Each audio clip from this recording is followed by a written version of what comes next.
हम पढ़ रहे थे आर्टिफिशियल इंटेलिजेंस, जिसमें हमने पढ़ लिया कि सर्चिंग क्या होती है। फिर सर्चिंग में हमने पढ़ लिया informed search and uninformed search. फिर हमने उसके टाइप्स वगैरह पढ़ लिए। आज हम स्टार्ट करें A star algorithm. So A star algorithm क्या होता है? It is use a heuristic function H N and cost to reach the node N. Means जैसे हमने इससे पहले पढ़ा, क्या बोलते हैं, जो बेस्ट फर्स्ट सर्च, इसमें हम क्या करते हैं कि नोड पे पहुंचने के लिए अपने पास कुछ ह्यूरिस्टिक वैल्यू होती है। तो सेम वही है अपने पास ए स्टार एल्गोरिदम में, बट उसमें अपने पास एक एडिशनल चीज़ और होती है, वो होती है कॉस्ट। कि इसमें भी वही ह्यूरिस्टिक वैल्यू तो है, बट एक कॉस्ट, इसमें एक अलग फैक्टर और ऐड हो जाता है ना। From start node, so start जो इनिशियल स्टेट होती है ना GN, वहाँ से लेके so it find the shortest path through search space. अपनी किस लिए यूज़ करते हैं? To find the shortest path and fast and optimal result. इसके थ्रू अपने को जो रिजल्ट वगैरह मिलते हैं वो फास्ट एंड ऑप्टिमल होते हैं। सो ये रहा अपना फॉर्मूला शॉर्टेस्ट रूट फाइंड करने का। So FN equals to GN plus HN। तो F क्या है इसमें? एस्टिमेट कॉस्ट जो हमको फाइंड करनी है। तो अपन कैसे फाइंड करेंगे? Cost to reach the node plus heuristic value, जो ह्यूरिस्टिक वैल्यू दे रखी है, and cost to reach the node, इन दोनों को प्लस करके जो वैल्यू आएगी उसके अकॉर्डिंग हम एस्टिमेट कॉस्ट फाइंड कर लेंगे। तो ये होती है ए स्टार एल्गोरिदम। ये सिमिलरली वैसी है बेस्ट फर्स्ट सर्च के जैसे, जो हमने इससे पहले वाली वीडियो में देख ली, बट इसमें एक नई चीज़ ऐड हो जाती है, वो है कॉस्ट। उसमें सिर्फ अपने पास एक ह्यूरिस्टिक वैल्यू थी। So A star is a popular pathfinding and graph traversal algorithm used in AI and computer science. So it is widely used for solving the shortest path problem. किस लिए use होती है? To solving the shortest path problem such as जैसे maps, robotics and games, इन सब में। So ये रहा इसका एल्गोरिदम। सो क्या है? सबसे पहले है enter the starting node in a open list. जो स्टार्टिंग नोड है ना, रूट नोड, उसको लिखना है सबसे पहले। If the open list is empty then return the fail. अगर वो लिस्ट पूरी एम्प्टी है तो सबसे पहले रिटर्न फेल एंड एंड कर दो अपने एल्गोरिदम को। If the select the node from the open list which has smallest value G+H। So G+H की जिसकी सबसे स्मॉलेस्ट वैल्यू ना, उसको चूज करना है, अगर वो क्या बोलते हैं जो एम्प्टी नहीं है तो। So if the node equals to goal then return the success. अगर ये जो अपने पास नोड आ रही है, ये अपने पास जो अपने को जो चाहिए गोल स्टेट है वो है, तो सक्सेस करके रिटर्न कर दो इसको। अगर वो गोल स्टेट अपने को नहीं मिली then expand the N and generate all successors. अगर गोल स्टेट नहीं है तो इसके जितने सक्सेसर्स है ना, चाइल्ड नोड, उन सबको एक्सपेंड करो। सो इफ़ क्या बोलते हैं, compute G+H for each successors, और जितने भी सक्सेसर्स हैं ना उन सबके लिए G+H कंप्यूट करो। So if the node N is already in open या क्लोज्ड में then attach and back pointers. और फिर वापस सेकंड उस पे जाओ स्टेप पे, और वापस सारी स्टेप्स लिखो जब तक अपने को गोल नोड नहीं मिली जब तक। तो ये हो गया इसका algorithm.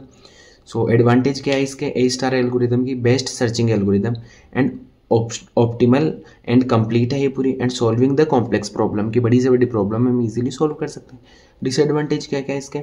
Doesn't always produce the shortest path, complexity issue and require the more memory. तो ये हो गया इसके डिसएडवांटेज। अब ये ईजिली आपको, मतलब आप एग्जाम्पल देखो ना, तो उससे आप ये सारी चीज़ें ईजिली लिख लोगे। एग्जाम्पल समझ में आ गया तो सारी चीज़ समझ में आ गई।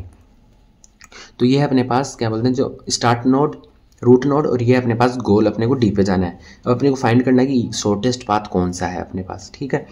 तो ये फाइंड करने के लिए इससे पहले बेस्ट फर्स्ट सर्च में पढ़ी, उसमें क्या था, अपने पास सिर्फ ह्यूरिस्टिक वैल्यू थी, जैसे इसकी 11 है, 7 है, 6 है।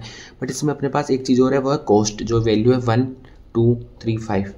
तो अपन सबसे पहले क्या करेंगे, जो ये S है इसकी स्टार्टिंग स्ट्रिंग, तो S से अपन A पे जा सकते हैं और S से B पे जा सकते हैं, ठीक है। तो S से A पे जाने के लिए अपने पास क्या वैल्यू होगी? ये तो इसकी क्या बोलते हैं, जो कॉस्ट है 1, तो 1 प्लस क्या बोलते हैं 6, क्योंकि अपने पास फॉर्मूला क्या होता है N+H। तो 1 + 6 क्या हो गया, ये 7। तो S से A पे जाने के लिए तो है 7 अपने पास, और S से B पे जाने के लिए 4 + 2 कितने हो गए, 6। तो ये है 6। तो शॉर्ट कौन सा है इसमें, 6। तो हम ये वाला पाथ चूज करेंगे, S से B पे जाना है, ठीक है। So we choose this path and because it have minimum value. अब इसके अकॉर्डिंग हम S से B पे जाएंगे, B से अपन डायरेक्टली C पे जा सकते हैं। सो S से B एंड C, तो 4 + 2 6, और अपने क्या बोलते हैं C पे जा रहे हैं ना, तो 1, तो 4 2 6 1 7, तो ये अपने पास 7 वैल्यू आ गई। अब S से B, B से C, C से D, तो ये अपना गोल स्टेट है। तो ये यहाँ जाएंगे तो 4 2 6 3, 4 2 6 7 8 9, और ये क्या बोलते हैं 0, तो ये अपने पास 9। तो ये वैल्यू आ गई इस रूट की। तो आ गई अपने पास कितनी, S से B, B से C, C से D 9। तो ये हो गया अपने पास R1। क्या हो गया, R1।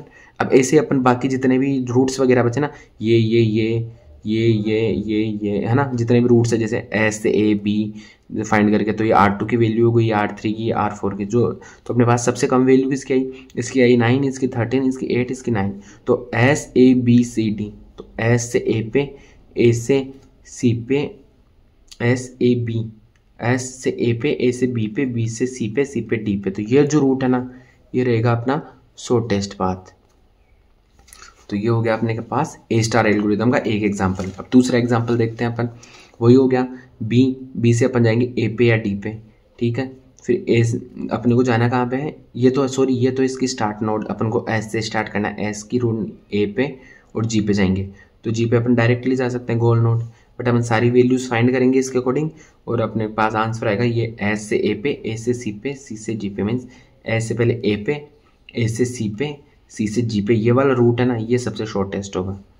तो जितने हम होंगे उन सबको फाइंड कर लेंगे, आप एक बार स्क्रीनशॉट लेके खुद से ट्राई करना। तो इसके अकॉर्डिंग ये अपना आंसर हो गया और इसके अकॉर्डिंग ये अपना आंसर हो गया, तो ये होगा ए star algorithm.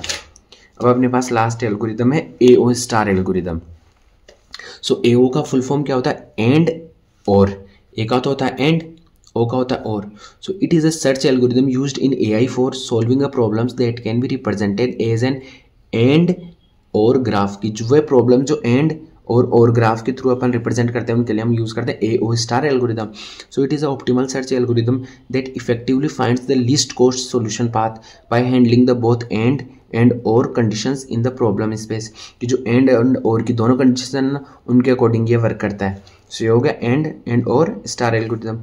So and or graphs are useful for representing the problem solutions that can be solved by decomposing them into a smaller set of problems all of which must be solved। Means कोई बड़ी problem है हम उसको अलग अलग parts में divide कर देते हैं, एंड में एंड और में अलग अलग पार्ट्स में, और फिर उनको सॉल्व करें तो उनके लिए परफेक्ट होगा कि अपन ये वाली एल्गोरिदम यूज़ करें। सो एंड आर्क्स कौन से होते हैं, may point to n number of successors nodes. So algorithms like best first search can be used that has the ability to handle and arcs। So ये हो गया अपने पास क्या बोलते हैं example. So futility should be chosen to corresponds to the threshold value. जैसे ये अपने पास मोबाइल है, ठीक है, मोबाइल अपने को गिफ्ट में मिल सकता है, अपन किसी काम के लिए ले सकते हैं, और काम के लिए लेंगे तो अपने को खुद को खरीदना पड़ेगा। तो इन दोनों के बीच में तो क्या है, एंड है। समझने के लिए ये एग्जाम्पल कि अगर काम के लिए अपने को फ़ोन लेना है तो अपन खरीदेंगे, तो इन दोनों के बीच तो एंड है, तो ये तो होगी एंड आर्क। और क्या पता अपने को मोबाइल गिफ्ट में मिल जाए, तो ये होगी और आर्क। तो ये तो सिर्फ एक समझने का एग्जांपल था, अब मैथमेटिकल एग्जांपल रहा ये। सो जैसे ये कोई वैल्यू है, ये अपन ने दो पार्ट्स में डिवाइड कर ली, ठीक है। तो एक तो ये हो गई, तो इसकी वैल्यू क्या, अगर आपको ना को x से y पे जाना है तो 1 + 5, तो x से y पे जाने 1 + 5 कितनी होगी अपने पास 6 वैल्यू हो गई। अब अपने को x से z और x से u पे जाना है, x z एंड x से u, तो इसमें क्या होगी 1 + 3 कितने हो गए 4 एंड 1 + 4 कितने हो गए 5, तो ये हो गए 9। तो अपना शॉर्टेस्ट पाथ कौन सा हो गया, जो और वाला आर्क है ना, और आर्क अपना शॉर्टेस्ट पाथ है। तो ये हम मतलब प्रॉब्लम को डिवाइड कर दिखा सकते हैं। जैसे ये अपने पास अगला क्वेश्चन है, अपने को क्वेश्चन में मिला कि इन दोनों के बीच में एंड है, इन दोनों के बीच में एंड है, इन दोनों के बीच में एंड है, इन दोनों के बीच में एंड है, और इन दोनों के बीच में अपने पास एंड है, ठीक है। तो ये इधर और हो गया, ये इधर एंड हो गया, तो इनके अकॉर्डिंग हमको सॉल्व करना है, ठीक है। तो पहले अपन सॉल्व करेंगे इसको कि बी से ई के पास जाने के लिए अपने पास क्या हो गया 1 + 6 1 + 5 6, तो ये होगा 6। और बी से एफ पे पास जाने के लिए कितना हो गया 1 + 10 11, तो 11 और 6 अपने पास हो गया 17। तो ये बी की तो वैल्यू क्या होगी पूरी 17, ठीक है।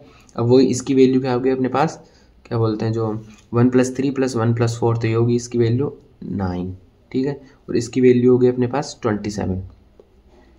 तो अब अपने पास ये तो क्या हो गया एंड, ये हो गया और, तो ए से बी तक जाने के लिए 1 + 17 कितने हो गए अपने पास 18, और ए से सी और ए से डी तक जाने के लिए कितने हो गए 1 + 9 और 1 + 27, तो 1 + 9 1 + 27 तो कितने हो गए 38। तो इनमें शॉर्टेस्ट पाथ कौन सा ये, तो अपना जो और आर्क है ना, और आर्क है, ये एंड आर्क है, तो और आर्क अपना शॉर्टेस्ट पाथ ही अपना सॉल्यूशन होगा। तो ये हो गया अपना AO स्टार एल्गोरिदम। सो अब अपना नेक्स्ट टॉपिक है प्रॉब्लम रिडक्शन। तो प्रॉब्लम रिडक्शन क्या है कि कोई बड़ी प्रॉब्लम उसको रिड्यूस कर देना स्मॉल पार्ट्स में, जैसे एंड और है ना, ये अलग अलग ये हमने पढ़ा है, तो इनके अकॉर्डिंग डिवाइड कर देना, तो वो गया problem reduction. So it is a fundamental approach in AI where a complex problem is broken down into smaller more manageable sub problems. So each sub problem is solved independently and their solution are combined to solve the original problems. कि जो उनको सब problems में divide कर देंगे, कोई बड़ी complex problem उसको, और बाद में उनको अलग अलग सॉल्व करके उनको कंबाइन करके एक कॉम्प्लेक्स रिजल्ट मिल जाएगा। तो वो चीज़ होगी problem reduction. So this techniques is widely used in problem solving, problem planning and searching algorithm. इसके की कंपोनेंट्स कौन कौन से हैं कि हम प्रॉब्लम को हमने को वो करना है, क्या बोलते हैं, जो प्रॉब्लम को हमने को रिड्यूस करना है, डिवाइड करना है, तो क्या क्या कर सकते हैं। एक तो हम डिकम्पोजिशन कर सकते हैं, मीन्स प्रॉब्लम को डिवाइड कर सकते हैं into sub problems that are easier to solve, तो एक हो गया डिकम्पोजिशन। दूसरा हो गया hierarchical structure, means sub problem form tree like structure where solving lower level problems contributes to high level problem, तो वो हो गया हायरार्किकल स्ट्रक्चर के थ्रू अपन डिवाइड कर सकते हैं। और हो गया अपने पास next divide and conquer, means कि solving parts of problem separately and combine them, कि प्रॉब्लम्स के पार्ट को अलग अलग सॉल्व कर लो और बाद में उनको कंबाइन कर दो। तो ये हो गए उसके की कंपोनेंट्स। और एंड या फिर और ग्राफ के थ्रू अपन इनको सोल्व कर सकते हैं, जैसे एंड नोड बना लो एंड और नोड बना लो और बाद में इन सबको सोल्व कर लो। तो एंड नोड में क्या होगा, all the child sub problem must be solve to solve the parents sub problem, कि जब चाइल्ड की सब प्रॉब्लम सोल्व होगी तो पेरेंट्स की भी होगी, तो क्योंकि उन दोनों के बीच में एंड है बट और है तो हम दोनों को अलग अलग भी सोल्व कर सकते हैं। So solving any one child sub problem can solve the parent problem, तो ये एंड और नोड के थ्रू। तो ये हो गए इसके की कॉन्सेप्ट्स ऑफ क्या बोलते हैं प्रॉब्लम को रिडक्शन करने के। अब एग्जांपल हो गए इसके, जैसे गेम प्लेइंग में, पाथ फाइंडिंग में। अब अपने पास एडवांटेज क्या है प्रॉब्लम को रिड्यूस करने की, प्रॉब्लम को डिवाइड करने की, कि complex problem easier to understand, क्योंकि कोई बड़ी प्रॉब्लम है, कॉम्प्लेक्स प्रॉब्लम है, वो इजीली अपन समझ सकते हैं। Improve the computational efficiency, reusing the solution of सब प्रॉब्लम्स, की हमने सब प्रॉब्लम्स को डिवाइड करके सॉल्व किया है तो उनको बार बार यूज़ कर सकते हैं। And reduce the search space in decision making. अब ये जैसे कॉम्प्लेक्स प्रॉब्लम है, इसको हमने अलग अलग पार्ट्स में डिवाइड कर दिए, जैसे सब प्रॉब्लम 1, सब प्रॉब्लम 2, सब प्रॉब्लम 3 एंड एन तक। सो ये कहाँ यूज़ होते हैं, गेम्स में होते हैं, जैसे गेम्स परफेक्ट है, इम्परफेक्ट है, डिटर्मिनेंट है, नॉन डिटर्मिनेंट है उनके लिए। सो गेम प्लेइंग के लिए अपन यूज़ करते हैं adversarial search and problems in a game playing. तो ये अपने कुछ टॉपिक्स वगैरह हैं, तो ये तो मतलब ईजीली है, ये तो आप मतलब गूगल वगैरह से ईजिली कर सकते हो, तो इनको तो पढ़ाने की ज़रूरत है नहीं। तो इसी के साथ जो अपनी की जो यूनिट थी ना, क्या बोलते हैं, AI की सेकंड यूनिट सर्चिंग, वो कंप्लीट होती है। नेक्स्ट वीडियो में हम स्टार्ट करेंगे अपनी थर्ड यूनिट। Thank you.